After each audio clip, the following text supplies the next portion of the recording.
A very good evening, ladies and gentlemen. Today, we all are gathered here for another interesting event organized by the Electrical, Electronics and Telecommunication Engineering Sectional Committee of the Institution of Engineers, Sri Lanka. So, the topic for today's session is the journey of designing the first ever nano drone in Sri Lanka.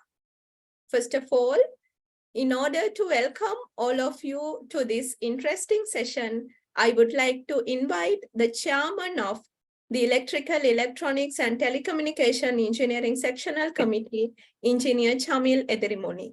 Engineer Chamil, over to you. Thank you, Engineer Sachini. I think I am audible. Yes, sir. Yeah, thank you. Ladies and gentlemen, distinguished guests, and the enthusiastic engineers of these unmanned aerial vehicles, or UAV, that is, of course, called, we know that is also called as drones. So good evening to you all. It is with great pleasure and excitement that I welcome you all to this seminar dedicated to the remarkable journey of designing the smallest drone in Sri Lanka. As I can remember, this is our 7th seminar, which is going to be delivered for your benefit and your knowledge, and this could be a very good session. I hope so. So last Saturday, as Electrical Sectional Committee, we did another event, which is that we wanted to contribute to the industrial sector, so that SMEs in particular, so that they have been really hampered with the electricity crisis and the tariff also, as we were able to get the insights. Okay. So that we conducted the CSR project. So it was also a success, which the results we can share with you, share with the committee, and I would like to get this opportunity to invite you all for these events and these kinds of activities with us. So today we have the privilege of diving into the world of drone technology and exploring the groundbreaking innovations that have led the creation of these marvel technologies. Drones have emerged as a disruptive technology, contributing to various industries, unlocking their countless possibilities. Actually, as we are also in our official capacity, we are also using this drone technology. So they have captivated our imagination, soaring into the skies with agility and precision. So as you could imagine how these drones are, and the things which can be done with these drones. And today we have the privilege of learning from a remarkable individual who has invented the first nano drone in Sri Lanka. Throughout this seminar, our distinguished guest speaker will share his knowledge, experiences, and he will give us insights of designing this extraordinary drone. We will gain an understanding of the technical challenges he has overcome and innovative solutions he has devised and future potential of this rapidly evolving field. So without further ado, let us get to know the speaker and joined with this very interesting topic today. I'm sure you will contribute. You will also contribute to this seminar by spending time with us and asking questions. So over to you, Engineer Sachin. Yeah, thank you very much. Yeah. Thank you so much, Engineer Shamil. So now let's move on to our main program for the day. Let me introduce you the speaker first. Today, our speaker is Engineer Tarindu Suraj. He is a proud product of Ananda College, who is also a qualified engineer, graduated from the University of Moratuwa majoring electronics and telecommunication engineering. In addition to that, he holds 2 diplomas in clinical psychology and aircraft maintenance engineering.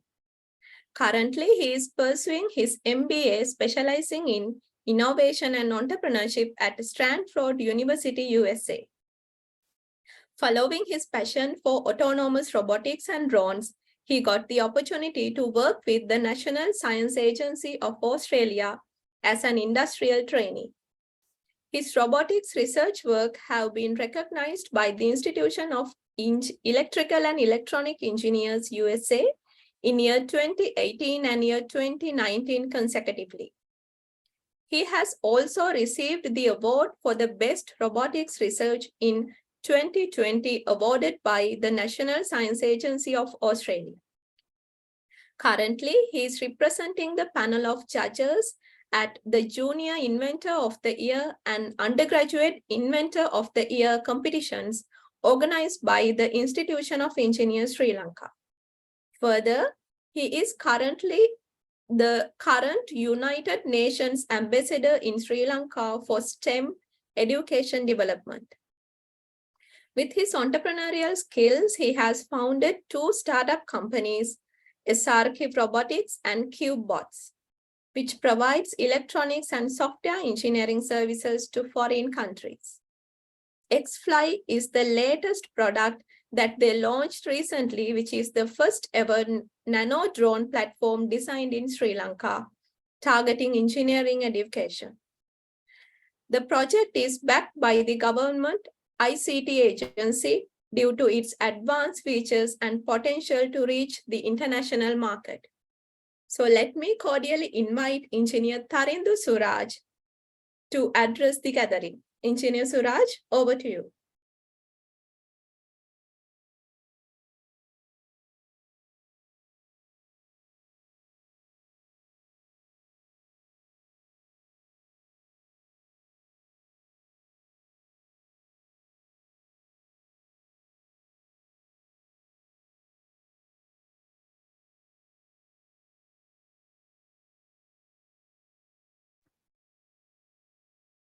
Right.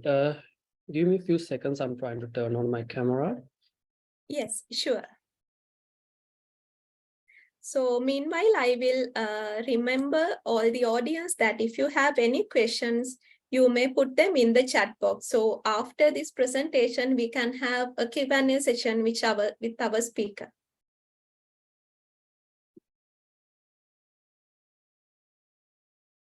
Right. Yes. Okay. So thank you for that nice introduction, and thank you for inviting me for this interesting session to talk about drones, and especially about the nano drone platform that we designed in Sri Lanka and launched recently for commercial use. So let me clarify a few points before I begin. So most of you have the question, when there are several drones in the market, how can we innovate one? Because that's one of the most common questions that I get during the past few months after launching this specific product. So we actually designed this drone platform in Sri Lanka and implemented its firmware and the software components, which are implemented from the scratch. So throughout this today's presentation, I will explain how we started this process and what are the things that we had to overcome, what are the problems that we faced, and the journey that we took from starting to launch of this really interesting product. So drones is one of the industry of drones is one of the areas which drastically developed after 2020. Right. So pretty much everyone is, allowed to see something that flies. And because of that, the field of drones becomes more interesting among pretty much everyone, from little kids to industrial persons and professionals. But this project, this nano drone, it started as a hobby project back in 2020. Among several other drone-related projects that we carried out in our company, we started to have these really nice discussions with the Civil Aviation Authority, Sri Lankan Air Force, and several other parties. So during these discussions, we realized that there's a gap in the market for drone platforms which can be used for engineering education. Because when it comes to industries, there are hundreds of drone models, drone companies, which implements drones for several purposes: photography, mapping, scanning, disaster response. But what if someone wants to get into this specific field of drone development? What if someone wants to become a drone engineer? So there should be a way to learn that, and there should be a good platform to test their algorithms, test their programs, test the hardware components that they build. So while digging up a bit about this problem, we found out that there are several platforms available in the market, but they are really expensive. And especially if you are living in Sri Lanka, you might know, due to the rules and regulations regarding the imports and the rules related to the frequency usage, you might need to get through some processes in order to import one. So we decided to develop this drone platform as a commercial drone platform, which can be released to the market after that.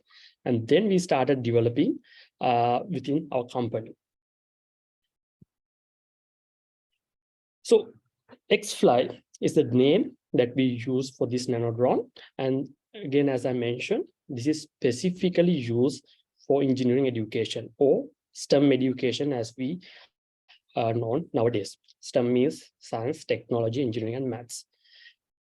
If we look at the Western countries and European countries, this STEM education is pretty much popular among children, starting from ages like 8 years, and they start building these small, really fancy electronics, robotics, and eventually they become drone developers with the available platforms in the market. So how we see the problem, how we identify the market gap, or what is the problem that we try to solve? If someone asks you, what's the main requirement of a drone that can be used for engineering education? My answer would be, it should be able to fly indoors or inside a classroom or lecture hall without getting inputs from a remote controller. If you have ever used a drone, you might have seen that there are drones which uses the GPS technology. And if you get your hands off the remote controller, it will stay there because it uses the GPS technology. But that's only for outdoors. When it comes to indoors, GPS signals are not available. So the main requirement is you need to build something that will hold its position without your continuous inputs from a remote controller or any other method. And that shouldn't be using external signals like external positioning systems like GPS. And there are several other fancy positioning systems where you need to mount overhead cameras, external positioning systems, and you can track the drone position and make it stay at one place. But that's not really practical when it comes to lecture hall-based learning and classroom-based learning. The drone itself should sustain on onboard sensors. So that's the main requirement that we saw. And it should be autonomous. As an example, as I explained, it shouldn't be getting continuous inputs from a remote controller. If you are trying to program a drone, let's say you need some time, you need several seconds, think about the next move. So while you're thinking, the drone should stay there. It shouldn't crash, right? So these are the main requirements that we saw and identify before developing this specific product. And there are several conventional drone platforms which can be used for this engineering education. The main problems that we identified with these platforms are these are really expensive to buy and expensive to crash. Because even if you make a small mistakes, you have to spend the next few minutes collecting the broken components. And again, you have to spend to repair that really sophisticated and larger size drones. And due to their higher size and weight, they are really unsafe. If they, crash into something, that might do substantial damage to objects or people. And then these drones are really complex.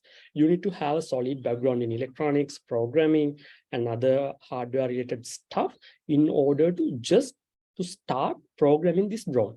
So if you are absolute beginner who's really novel to electronics and drone programming, then you need to forget about this solution. So in order to provide solutions to all these problems, we started to idealize the requirements for an ideal drone platform, which can solve all these problems while facilitating the beginner level drone developers. These are the main design considerations that we finalized.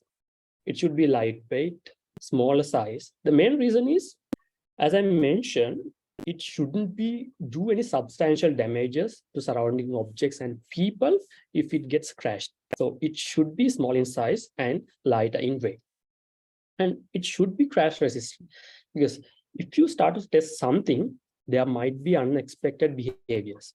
If that's a ground robot, nothing happens because it's already on the floor, right? But even a small mistake, the next moment, you have to collect the broken components if you are testing that with a drone. So it should be crash resistant. So you can forget about all the other variables, all the expenses that you have to go through if you crash your platform while testing it, right? Sometimes if you are going or using a conventional platform, you might have to set up the safety boxes covered with nets, covered with really smooth surfaces, which minimizes the damages in an event of a crash. So we wanted to make this drone resistant to crashes as much as possible. And the fourth one, I already explained this, it should autonomously fly in GPS-denied environments. The main point, it should operate without using GPS. And high stability and precise maneuvers. What's the reason to have higher stability and ability to have precise maneuvers? This platform is intended to use in indoor environments, especially in classrooms and lecture halls. So we don't have much spaces. So within this confined space, the drone does not have much space to move. So if it tries to move here and there, then it might get crashed. So it should maintain its position with higher stability, and it should perform its maneuvers with higher accuracy, or it should perform precise maneuvers. The next one, expandable capabilities. So what do you mean by expandable capabilities? One of the problems that we identify with the conventional drone platforms, you have to use that platform as it is. If that comes with a camera, and if that comes with a nice remote controller, you have to stick with that options.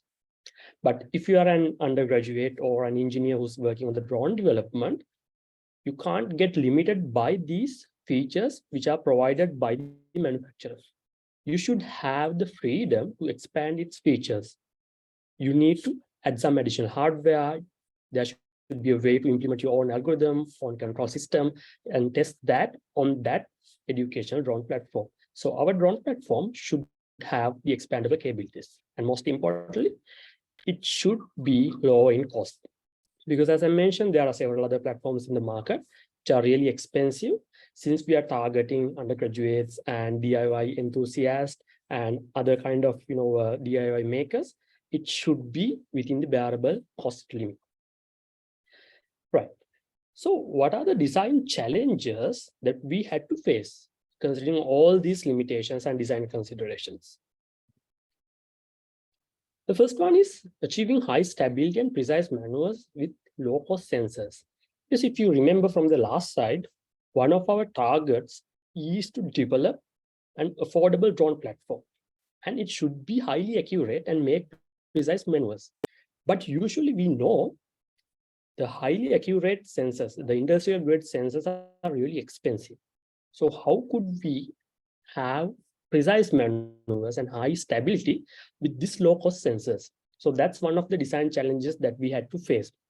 But if you have participated in the technical sessions which are related to commercial product development, most of the commercial products which are going with the business to customer model, they are trying to use low-cost sensors and handle these noises and the problems that are associated with low-cost sensors with advanced algorithm systems.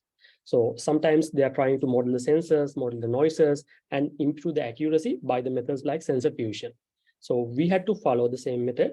We had to go with the low-cost sensors and implement advanced and complex algorithm to handle the unexpected cases and unexpected noises. The second one, reducing the size and cost with the standard chip configuration. So I'll explain what is this standard chip configuration, but in order to reduce the size, we need to reduce the weight, we need to reduce the size. And again, if we can reduce the number of components that we used, obviously we can reduce the cost. This is a hardware block diagram of an electronic system of a drone. So let's forget about all these parts. Let's focus on this one. This is the main flight controller. It has the main microcontroller and several other sensors which helps you to maintain position and stability. This is the communication unit. Let's focus on this RC transceiver, which gives the commands to the drone and the commands that you need the drone to act accordingly. Most of the drones use separate microcontroller for the flight control unit and a separate unit for the communication. The reason is the drone requires precise measurements, higher loop rate to maintain its position. As an example, most of the commercial drone read these sensors, gets measurements from these sensors at a rate higher than usually 400 hertz.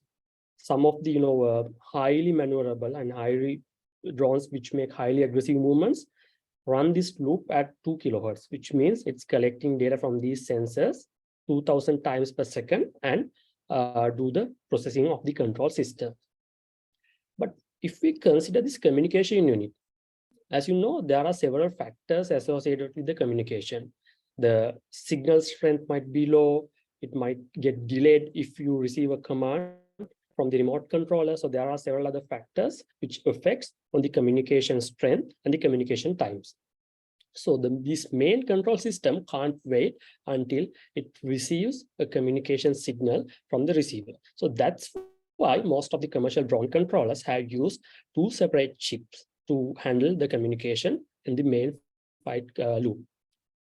So the main control does not have to wait until it receives the command from the remote control. It can continue maintaining the stability. But our target was to reduce the number of components which are being used in our drone platform. It makes advantages in two ways. One, it helps to reduce the size because the lower number of components, and it helps to reduce the cost. So we wanted to combine these two units into one microcontroller. So that's the most challenging part that we had to handle. While trying to solve this problem, we evaluated several microcontroller options. So these are the three options that we evaluated. ESP32 and ESP8266, these are the most common Wi-Fi based microcontrollers which are popular in the market, and there are a lot of community supports and low in costs. And NRF52, it's been used for most of the wearable commercial product and has BLE. And while we evaluate these options, and all these three options have integrated communication modules, ESP32 has both Wi-Fi and BLE. ESP8266 has only Wi-Fi. NRF52 only has BLE. So we wanted to evaluate these three options and find a best solution that suits for our purpose. So the purpose number one, it should have an integrated communication module, which all these modules satisfies.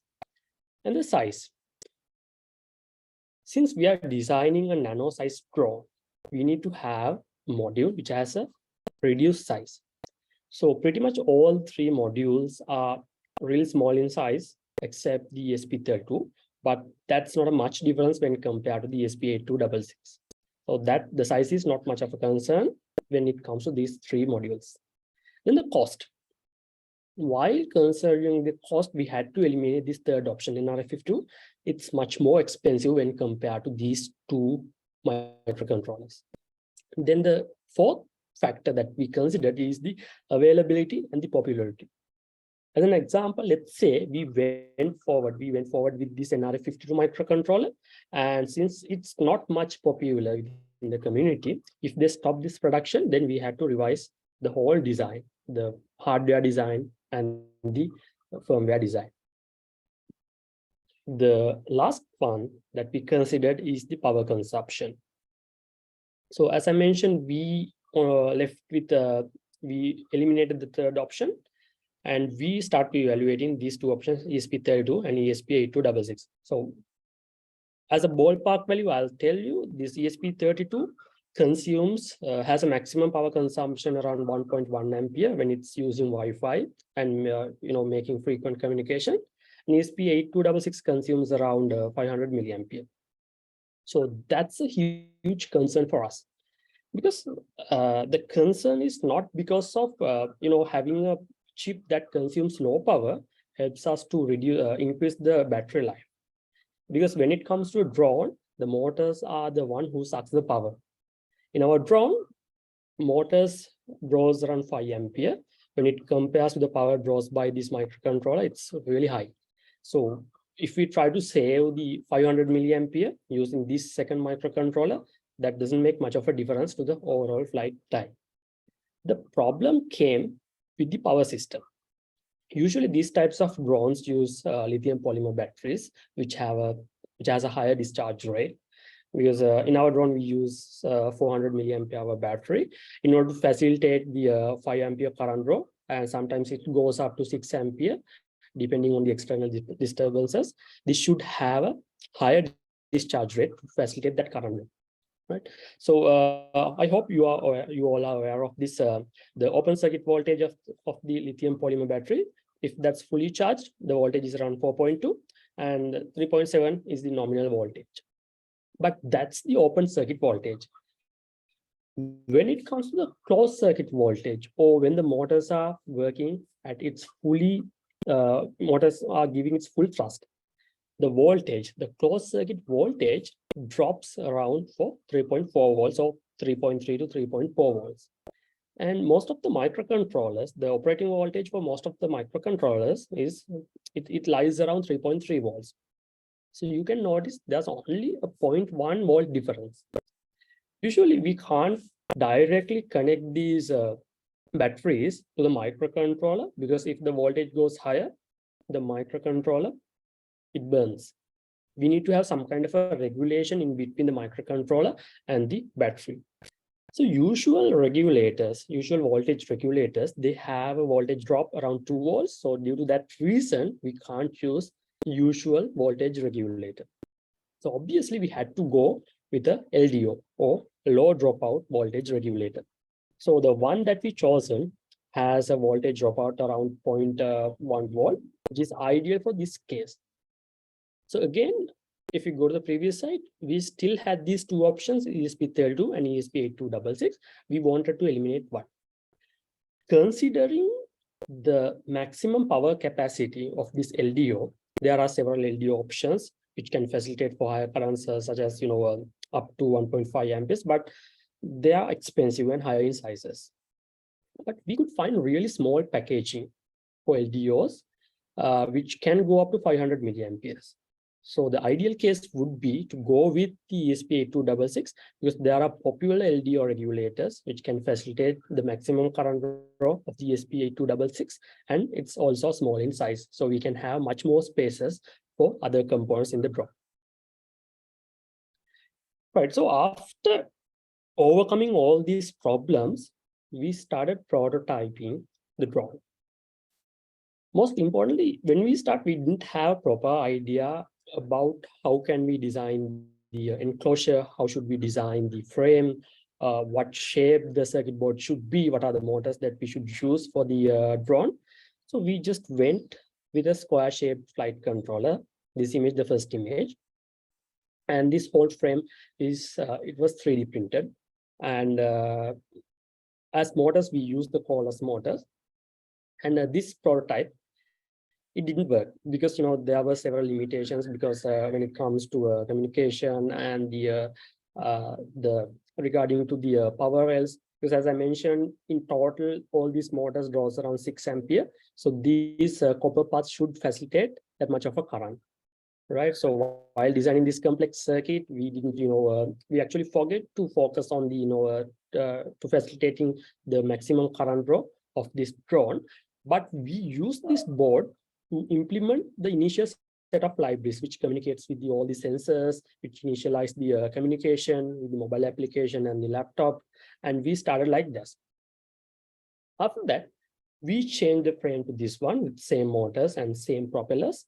And we integrated the ESP8266 module here. You can see how messy it is, because we didn't want to spend any additional money on manufacturing a second prototype with this module. So we use the same module and add additional wiring to facilitate the current draw of all the motors. And we connected all the pin connections pin out to the respective points. So this is the prototype that actually worked for the first time. We were able to control this drone on a full manual, with a full manual controlled Wi-Fi based remote, and that was a huge success. So after that, we wanted to go with a really nice looking PCB, and we wanted to decide how we want to move forward. Because if we are planning to release this as a commercial product, we need to have a proper frame, a proper packaging, proper enclosure. So in following this process, we designed this board, right? So this board have all the 4 arms combined to its main PCB. So you don't have to 3D print any frame or design a separate enclosure, right? By using only 4 motor mounts, you can mount the motors to this main PCB, and the main PCB acts as the drone frame. The advantage of this configuration is, since it's not a combination of several components, it's really strong. The strength is really high, right? While testing this, this drops from a 3rd floor of the building several times, but nothing happened. So we thought that this would be the ideal configuration or the hardware structure that we wanted to follow for the next version. So following that, we reduced the size even more. As you can see, there are a lot of space available for additional routing. So we wanted to small the size, reduce the size. So this is the 4th version that we developed. This also uses the ESP8266 microcontroller, and this is much more smaller. The distance between 2 motors in the diagonal way is about 9 centimeters. So the weight was around 30 grams, right? Initially, we wanted to develop a drone which weighs less than 100 grams, but we ended up developing a drone weighs around 30 grams, right? So at this moment, we developed all the critical functions or the critical algorithms inside this drone, and it was really working. It was working really nice. It was flying and making really stable maneuvers and precise maneuvers. And then we wanted to implement these autonomous features. Autonomous means when it comes to indoor environment, as I mentioned, it needs to hold its position without your commands. So when it comes to position holding, there are 2 components. The first one is it should maintain a constant distance from the ground, which means the altitude holding, and then it shouldn't be drift in the XY plane. So simply, it should hold apart from the altitude holding, it should hold the position in the horizontal plane. So this process needs additional sensors. So then we started struggling again, because all the available GPIO pins and the communication interfaces were barely enough to connect all these sensors and to run all these functions and to drive motors. So if you are planning to add additional sensors to add autonomous features, then we need to find a solution. But as I mentioned, the closest option was ESP32 microcontroller. But since it's drawing higher current, we struggled a bit for a couple of months. But surprisingly, the ESP company, the expressive company, they released a novel version of the ESP32 called ESP32C3. which is smaller in size, which has a similar size of this ESP8266, but it also consumes a similar power, but it has much more communication ports and GPIO pins. So it's an intermediate option in between ESP8266 and ESP32. So we use that ESP32C3 platform just after the official, just after a couple of months of from their official release. And this is the PCB that we designed. So this is a comparison with a AA battery and a standard size hand. You can notice how small this PCB is. So the next challenge, now it's small in size. It has all the communication ports, all the additional GPIO ports to facilitate our requirements. The next challenge was to route the board.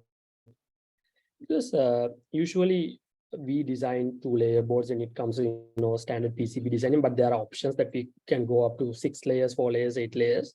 But eventually with that, the manufacturing cost goes high. So we wanted to eliminate that. So I used to push our team to stay with 2 layers, just use the top layer and the bottom layer for the routing part. And the problem was we need to facilitate all the motors and a current draw up to 6 amperes, which needs thicker lines for this current draw. And we wanted to route all these complex sensors into the main microcontroller. So after a couple of design iterations, we were lucky enough to finalize this smaller size board, which is considered as the final version of the version 1 design of this X-Flight. This is a size comparison of all the versions that we developed. So you can see how small the final version is. And as I mentioned, motor-to-motor distance is 9 centimeters, and the usual flying weight is 30 grams, and it can carry up to additional 20 grams. So the total flying weight, the maximum flying weight is around 50 grams. And if I would to comment on the flying time stays around 8 minutes, which is close to the all the other platforms which are available in the market. Right, so let's see what are the features and advanced features and what are the autonomous features that we integrated into this X-Fly 1.0 platform. So it's crash resistant, as I mentioned, because it's the less number of components and integrated frame to the main PCB. It's fully autonomous. Let me show you a couple of videos after this slide. And it's programmable. So you can easily program this drone either with a Python, or you can use advanced C++ programming to directly program its microcontroller. And this is plug and fly. What do you mean by the plug and fly? So in the conventional drone platforms, you need to assemble this. You need to solder all the components, but you can fly this drone, the X-Fly drone, just right out of the box. So there are 2 ways that you can control drone. Either you can use the mobile application if you want to manually fly and see how it performs, and if you need to use the drone for advanced applications, then you can use the Python SDK. So these are the advanced features and the advantages of this platform. As I mentioned, it comes with expandable decks. So here we have shown the expandable ports and the additional pins that we have kept for development. So there are some decks provided by us, which you can simply plug into this drone and implement your own algorithm. And even you can implement your own hardware and simply plug that to the top of the drone and integrated its algorithm with the main flight controller firmware. And it's versatile. What does it mean by being versatile? Most of the drone platforms in the market, these are specialized for specific levels of expertise. If you are an absolute beginner, then you need to buy a separate drone platform. And when you level up, you need to change the platform to something advanced. But our drone platform can be used for all levels of expertise. It doesn't matter whether you are an absolute beginner, you can still start flying the drone with the mobile application and then start building your own application. And it's a cost-effective solution because you don't have to buy all these fancy stuff, additional sensors, additional boards, and several drone platforms. You can do all the stuff just with one board. And because of that reason, this platform is really cost-effective. And in this picture, we have added an additional propeller guard in order to make sure that the motors are safe and propellers are safe. And does not make any kind of a damage to external object. The next point is I mentioned that this drone should be really precise and make precise maneuvers. So let me give you an example about the accuracy of a standard drone. Most of the drones, the photography drones that we use nowadays, uses pressure sensors in high altitude to maintain its altitude. The pressure sensor itself comes with an accuracy around 25 centimeters. And most of the drones use advanced algorithms with sensor fusion. It combines the pressure measurements with the accelerometer. And with that, it achieves around an accuracy about 10 centimeters. So if you closely monitor the drone in an outdoor environment, it will change its altitude with a range of 10 centimeters. But when it comes to an indoor environment, we can't have that much of a error, especially in tight spaces.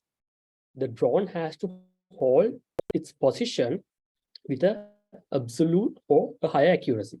So we implemented these really complex algorithms, and we integrated a time of flight sensor, which is a type of a proximity sensor. And then we tested all the algorithms and implemented the control systems to hold the altitude with a millimeter level accuracy. So this is the accuracy that we could achieve. As you can see, it's almost rock solid when it comes to the altitude. So this is fully autonomous. We're not controlling drone. It's just holding its position, only using its onboard sensors. And here, if we try to, while it's holding its altitude, if we try to push it down, it will resist our movement and come back to the original altitude. Let me play that again.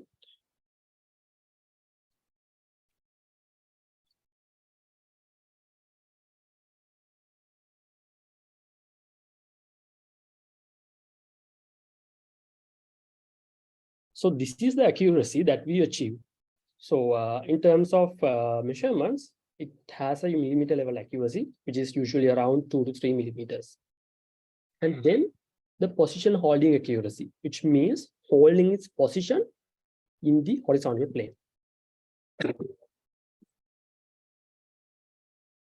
So while it's holding position, if it tries to move it to sideways, it will detect that external disturbances and tries to come back to the original position. Let me play that again.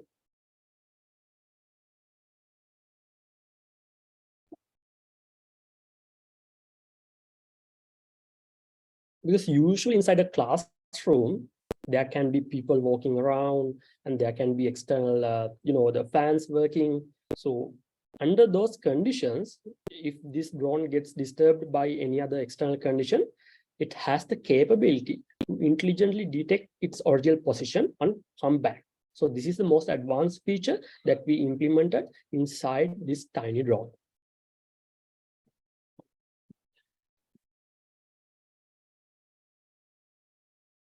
So it's the same one.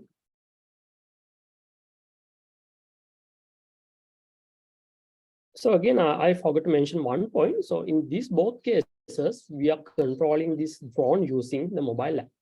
And I mentioned it has the capability to control using the Python library. Let's see how we can control this drone with the Python library, because especially if you are an undergraduate or someone who's willing to learn about drones, it should be able to control using an external communication system. Or if you are trying to develop something, let's say you need to integrate a distance measuring sensor and make the drone move forward. If it meets a wall, and that distance measuring sensor should sense the wall and stop the drone from moving. So what you can do with the Python SDK is, first you can command the drone to take off from the ground, and you can command it to move forward. While it's moving forward, with the Python SDK, you can monitor all the internal sensor measurements, including the distance sensors, the IMU, the pressure sensors, the time of flight sensors. So you can write a logic. If the front-facing distance sensor senses a distance less than a predefined threshold, we can stop. We can command the drone to stop moving. And this Python SDK, we implemented all the commands which are really close to natural human language. As an example, if you type takeoff and call that method, it will take off and hold its position. To move forward, you can simply call go forward, and within the brackets, you can define the velocity and the time that it needs to move. Same goes for move right, move left, rotate left. So following the same method, you can retrieve all the sensor measurements through the Python SDK via the Wi-Fi. So this is a simple program that we wrote to follow a square shaped trajectory. And again, this is totally, the stabilization part is totally done using the onboard algorithms, and the controlling part, which is command in the drone to follow a square shaped trajectory, is done by this simple Python script.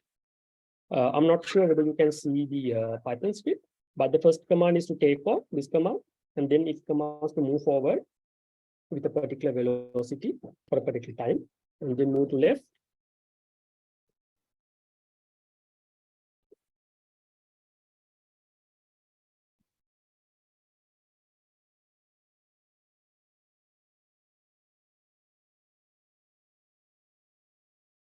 Then land and exit from the system. Right. So as I mentioned, if you are doing an advanced research or doing your undergraduate project, you can integrate several other sensors and write the code to make the decisions. Let's look at some of the example applications that we did during the past few years. So this is one of the applications that we developed in collaboration with the National Science Agency Australia to map inside mines or to assist in disaster response. In this experiment, we had a specially built deck which has several scanners to sense the environment, and it transmits back all the sensor data onto the ground station computer. Because this drone, since it's really small, doesn't have the computational power to map the environment. So while it's moving, you can see how the map is being generated on the ground station.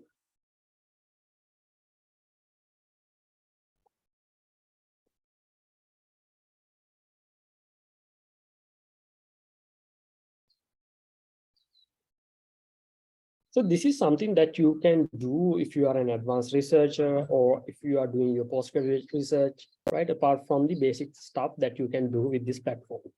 And I'm sure that you have seen these really nice drone swarms and drone light shows where the drones move in a strategic way with some formation, with really nice shapes by light in different colors of lights.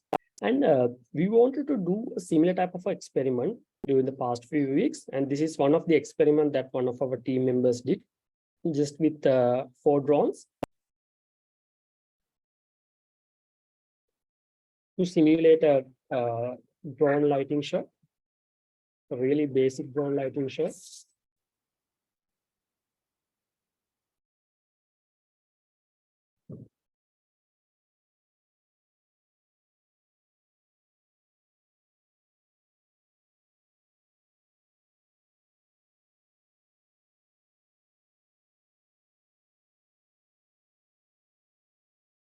Right, so this is just the beginning of implementing these kind of small swarm features in our drone, because we released this product. We did the beta release a couple of months ago. And as mentioned in the introduction, this project was backed by the government ICT agency due to its advanced features and due to its potential of reaching the international market. And currently we are, dealing with several engineering universities in Sri Lanka to use our platforms for their ongoing researches. So thank you everyone for joining and participating in this interesting session. If you have further questions, you can always visit our main website, www.cubebots.com, and you can contact us using this email to get to know about this platform. And if you are really like to use this platform or become a beta tester, then you are welcome to join with us. Thank you. Thank you so much, Engineer Suraj. So it was a nice presentation and interesting. I think all of the participants have enjoyed this presentation a lot, and it was very educative. So let's move on to our Q&A session. I would like to remind you all that if you have any questions to ask from Engineer Suraj, you can put them in the chat box. So let me move on to the first question, Engineer Suraj. Is it possible to fix cameras to this drone? Right. So as I mentioned, this drone is not limited to its originally implemented features. And I mentioned that there are several additional decks that you can use, which are available with us. So one of the decks is a camera deck. So it's a Wi-Fi based camera. You can simply plug that camera onto the top available headers of this drone platform, and it uses a separate Wi-Fi channel because we didn't want to to struggle with the initial Wi-Fi channel, which uses to communicate the data stream and the data packets and the other communication information. So it uses a separate Wi-Fi channel to transmit the feedback back to your PC or the mobile phone. And actually, yes, we do have an additional deck for a camera, integrated camera. And if you like, if you have any other lightweight camera modules, you can also integrate that, because there are several lightweight camera modules with integrated RF transmitters, which weighs around 5 grams, which are being used for FPV applications. We also tested some of these camera platforms mounted on top of our drone, and without any issue, our drone flies while maintaining its stability. Okay, thank you, Engineer Suraj. Hope the answer is clear. The second question is, where we can purchase these drones and how much is it? Right. Okay. So initially, there are two options that we have offered. The first one would be the standard kit, which has all the required components to start programming drone. It's priced at $120, which is a really fair price compared to the other competitive platforms in the market. And as I mentioned, this is still in the beta release, so we are doing only a limited number of sales considering the requirement of this platform. So you can always contact us or send us an email, or you can contact us through the website form. Then we will get back to you and see how we can collaborate and how we can offer you a drone platform, the XY drone platform. Okay, thank you. The next question is, what are the limits and regulations usage of drones in global environment, and how these limit the drone technologies against the regulations? Right. The global drone standards are made by the Federal Aviation Authority, and most of the most important rule is if the drone is it weighs higher than 250 grams, you need to obtain permissions from the relevant authorities. That's applied for all the drones which have been used over the world. But in Sri Lanka, Civil Aviation Authority is the authority who's governing the drone-related drones. But in Sri Lanka, if even that drone is under 250 grams, and if that drone contains a camera, then again, you need to obtain permissions. So in Sri Lanka, it's really restricted when it comes to drone usage, because it doesn't matter if you register your drone with the Civil Aviation Authority, if you are trying to fly it in an urban area or an area which does not belong to you, every time you have to obtain permissions from the relevant authorities, especially from the MOD and the Air Force.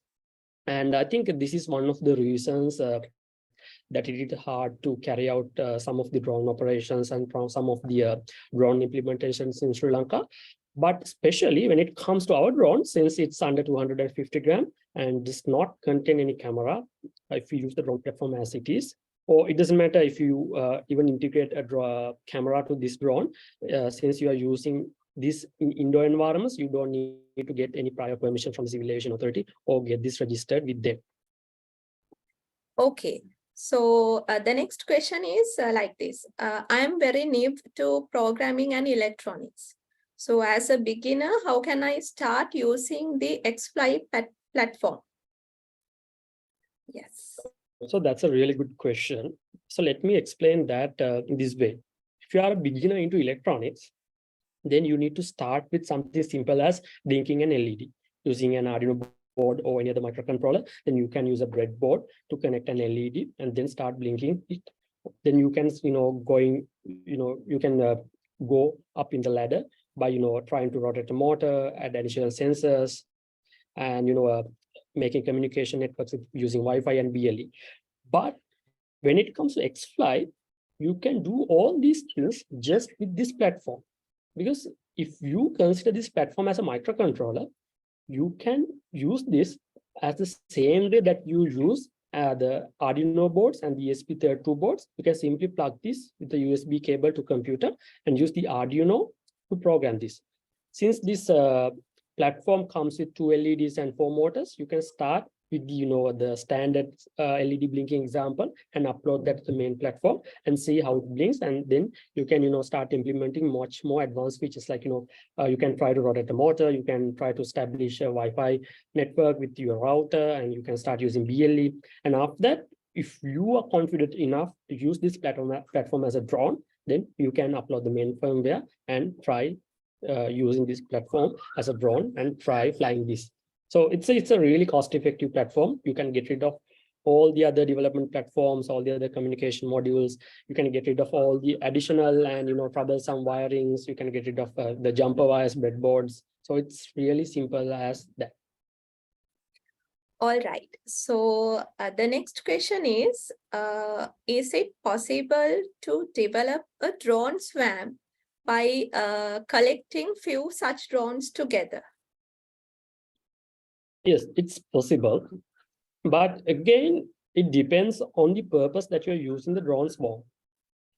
Most of the times, drone swarms needs precise localization. Localization means it needs to identify its position in a really precise way. So most of the times, these size of drones use external positioning systems, such as Vicon systems or ultra wideband modules. But the previous application that we showed, we didn't use any such methods, external positioning methods, and due to that reason, when making formations into particular shapes, there's a bit of a deformations. But if you really want to make precise formations and then do really nice shapes and nice movements, then you have to go with an external positioning system. And yes, you can use this platform and use an external positioning system, or even you can use several cameras connected to your PC, and using camera you can detect the position of the drone and make precise movements and precise formations. All right. So the next question is it accurate enough to do aerial surveys of private lands, and is it economical compared to present survey practices? The simple answer would be no, because this is not intended to fly in outdoor environments, because due to this is its lower size and reduced weight, because this can't stand for stronger winds. So this is specially developed for engineering education purposes, not for aerial photography or surveying purposes. Okay, so Engineer Suraj, we have 2 more questions. So the next question is, what are the technical advancements that your team has made using this Nano drone? Right, so let me answer this question in this way. We didn't actually made any technical advancement into drones, because this drone has a different target set of customers who are beginners or intermediate users into drone technologies. So if we make any advancements, or if we try to integrate any complex features into this drone, our whole purpose will fail.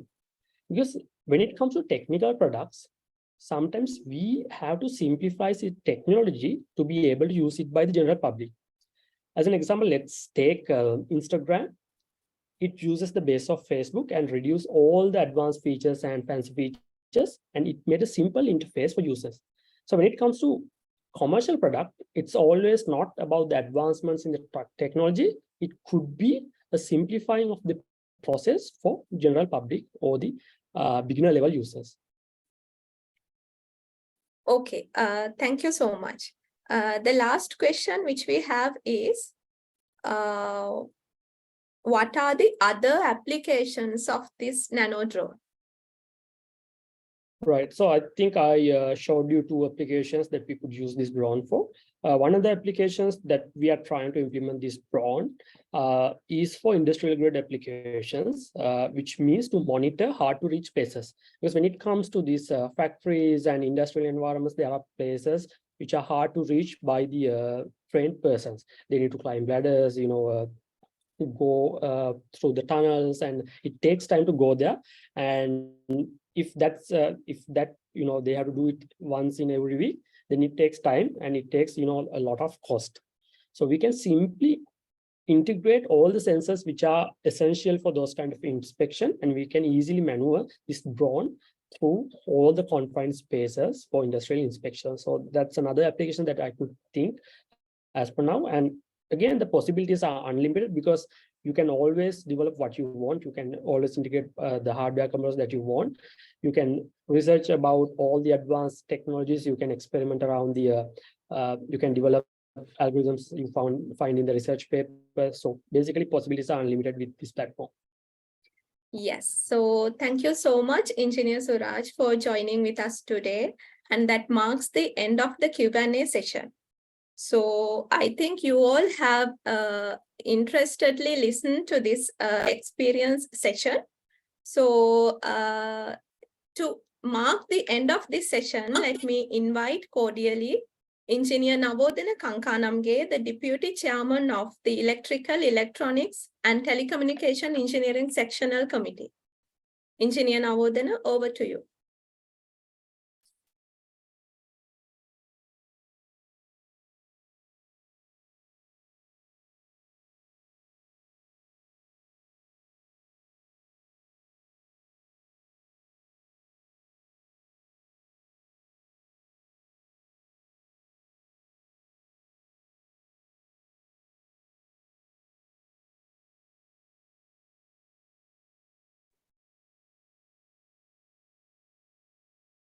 Thank you. Yeah, maybe you can hear me, but I cannot start my video. But however, I will speak. If possible, the host please make Engineer Navodana a co-host.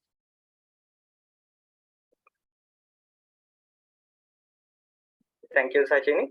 However, as we concluded this remarkable webinar organized by Electrical, Electronics and Telecommunication Engineering Sectional Committee, I would like to express my sincere gratitude to Engineer Tharin Suraj for his exceptional presence and invaluable insights shared with us today. On behalf of everyone present here today, I extended our heartfelt appreciation to Engineer Tharin Suraj. Not only him, actually we must thank to the moderator, Engineer Sachini, who handled the webinar very smoothly.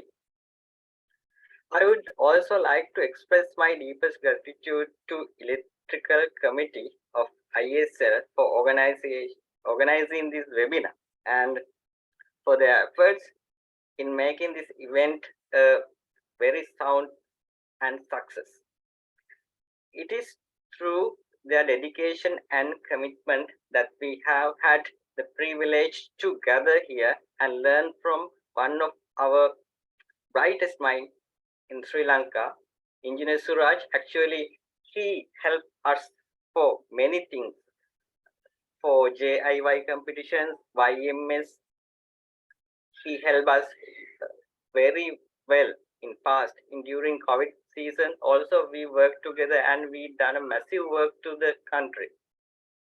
In conclusion, let us carry forward this inspiration we have gathered from this webinar and apply it our own works in future. As engineers, as innovators, this is very good path for all of us to make this country a wonderful. So thank you very much to you all. Thank you very much for all who supported, guided to carry out these wonderful webinars, and ISL and all the team members. Thank you very much, and over to you, Sachini. Thank you so much, Engineer Navodana. So that marks the end of our today's session. And as Engineer Suraj correctly said, the opportunities are unlimited. So I invite you all to explore this interesting technology. Then let's again meet with an interesting event organized by the Electrical, Electronics and Telecommunication Engineering Sectional Committee in the near future. Until then, God bless you everyone and have a nice weekend. Thank you.